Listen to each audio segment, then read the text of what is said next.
Hello and welcome back to the show that you are watching. My name is Frankly Bored, and obviously we do board game stuff usually. That was not a rumbly stomach. If you heard that, that is the lightning outside. Anyway, today on the show we're going back to a time where people got entertainment from something called a television. I'm beginning to think you're losing your grip on reality. Boring. I'm gonna go see what else is on. I found this brand new board game from 2001, so not brand new. Still sealed with the K-mart sticker on it. Now, if you're under 25 and you're wondering what the heck is a K-mart, try imagining Target, but with lighting that would make you sad. But sometimes they would have a Little Caesars, so that was cool. Hot and ready for $5. And this is what you do. Bite, bite, sip, sip. That's what makes the combo. This is Pop Smarts, the game of pop culture connections, which means if you remember random things from movies, television, and music, and apparently Magic 8 Balls, congratulations. Your useless knowledge has finally come into play, and you found your purpose in life. Pop, pop. Oh, no. Nothing excites me more than finding a board game at a thrift store with shrink wrap still on it. It's like discovering a time capsule. If the time capsule was filled with trivia and mild disappointment. Now, since this game is from 2001, the hottest topics probably include flip phones, hello mom, and people arguing about Napster. What's the matter with him? This month he was hoping to have a gold-plated Shark Tank bar installed right next to the pool, but thanks to people downloading his music for free, he must now wait a few months before he can afford it. What makes this extra special is that this still has the $19.99, like I said earlier, price tag on it. Which means that somebody in 2001 looked at this thing and said, nah, I'm good. But somebody in 2026 looked at it and said, yeah, I'm good. That's me. I'm gonna take it. I took it and now I'm showing it. Alright. Now, there's something magical about opening a board game that hasn't been touched in 20 years. It's like opening King Tut's tomb, except it's nothing like that. Because instead of ancient treasures, you get trivia about sitcoms. You can even smell the 2000s. It smells like plastic, cardboard, and dial-up internet. First thing we have is the board game. I think. I don't know. Maybe this is filler. We'll figure this out in a second. Okay, indeed. This is just filler, and then here we have the instruction booklet. I'm gonna just smell everything I take out of here. And here's the board part of the board game. Not much board in this board game. Okay. I'm going to go ahead and build this for a second. So here we have over 1,000 questions about pop culture that have probably aged like milk or MySpace.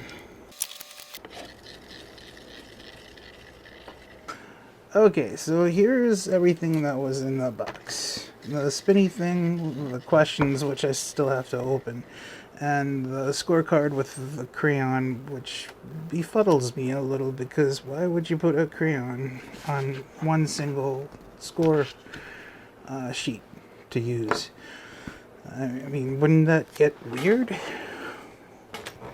You can't erase that. Alright, well, these are the tokens, these or the player pieces, and I'm assuming they represent contestants. Or just tiny people who desperately are trying to escape trivia questions. Fits in there. Why they're not color oriented, I don't know. But I guess that's what you have the scorecard for. Which you can basically only use one time with the crayon. Weird. Go back to Grandpa. Pros, superior intellect. Cons, physically disabled. Again, here are the trivia cards. The game has over 1,000 questions. So statistically, I should be able to answer at least 7 of them. I can't get this open.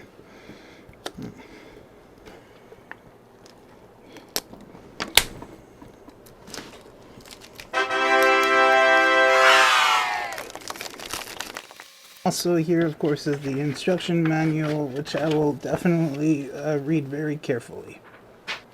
In Pop Smarts, one player is the maestro. But really, it's just a way of saying that he reads the cards and the other players yell at him with the guesses.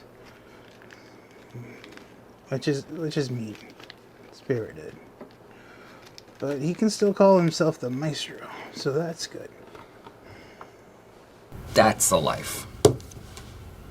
The maestro reads the clues and the players try to connect the common thread, which Joey, Monica, Ross, Phoebe, they're friends.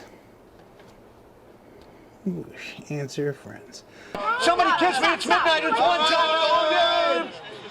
time. I'm not sure if the other side is part of the game, but they also have questions or hints maybe here. I don't know. Name the Hawaiian t-shirt wearing 80s sex symbol. That was Monica's boyfriend. Well, that means it wasn't me, but as you can see, the answer is underneath. It says Tom Selleck. So if the clues are a Jedi, lightsaber, Millennium Falcon, then the obvious answer would be things my family still think are Star Trek related. Hey, we're all trying our best, aren't we, in this world? Some of these clues, well, all of these clues are so old they probably have mortgages now. Like this one, torn, higher, my own prison with arms wide open.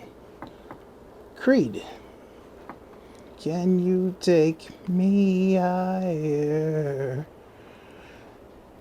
to a place where I am? Keep it running. I got one for you.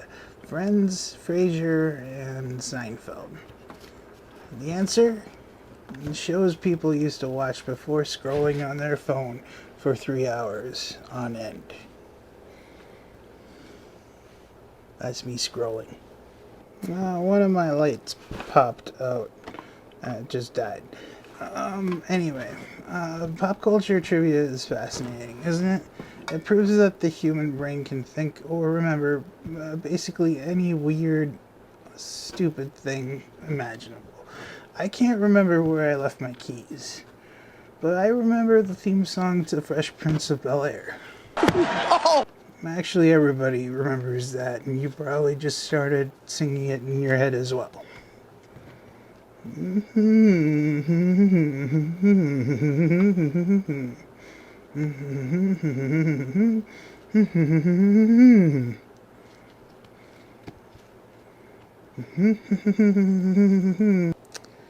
The game tests your knowledge of musics, books, musics. I already said that. Well, it tests your knowledge of pop culture stuff, which means half of you will do really great at it. The other half will probably just yell Titanic, and you'll have a pretty good shot of being right. You're the king of the world. Thanks. Alright, now let's test your pop smarts. Quidditch, Hogwarts, Butterbeer, Hermione Granger.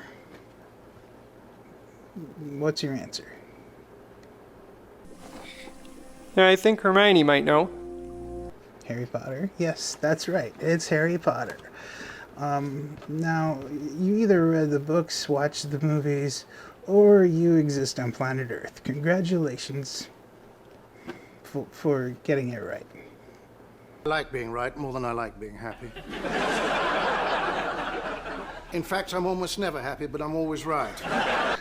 Overall, Pop Smarts is a fun little alternative to trivia night at a bar. I give it a 32 out of 54. And my light just popped back on for no reason. It's simple, it's nostalgic, and it proves one thing. It may not help you get the job that you want, but it will help you destroy your friends at trivia night playing this. And really, that's what board games are all about, isn't it? Destroying your friends.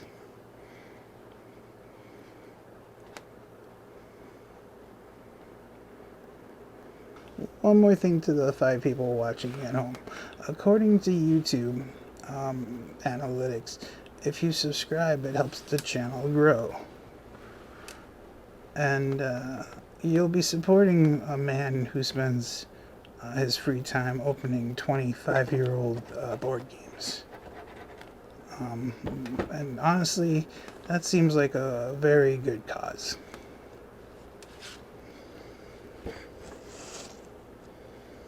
Bye now.